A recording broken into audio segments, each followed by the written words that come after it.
front lunges. So there are many variations of lunges. Front lunges are just what they sound like. You're stepping forward and stepping back.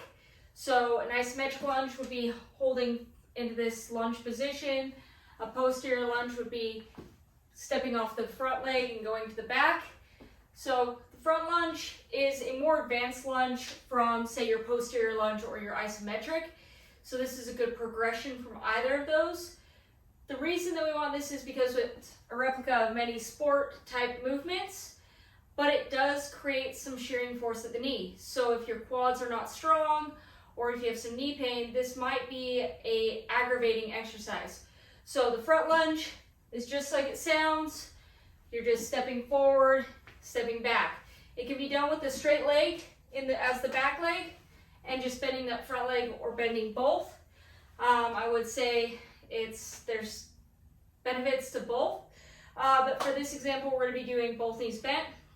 And this is also a great way to add in weights. Obviously, you want to be able to do body weight before you start adding in some resistance like dumbbells. But the things that you want to remember here is that the core is engaged. You're lunging forward. When you're lunging forward, your core is engaged so that you're not wobbly.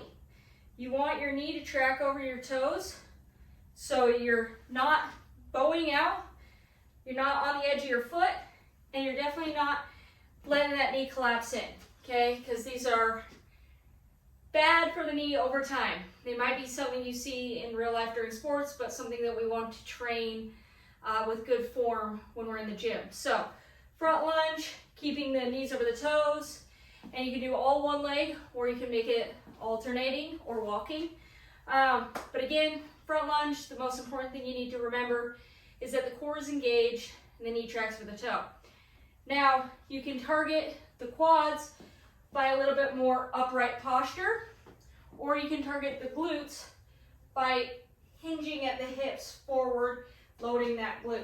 So, quad emphasis, glute emphasis. So, those are the front lunge variations. I would say if you're coming off a knee replacement or you're trying to build up quad strength, doing both variations of the lunge are helpful. I would choose one at a time, and I would start with body weight and then go to a resistance with dumbbells or even a weighted bar or anything of that nature. So front lunge, keep the knee aligned with the toes.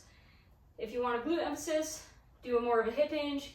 If you want more of a quad emphasis, stay more upright.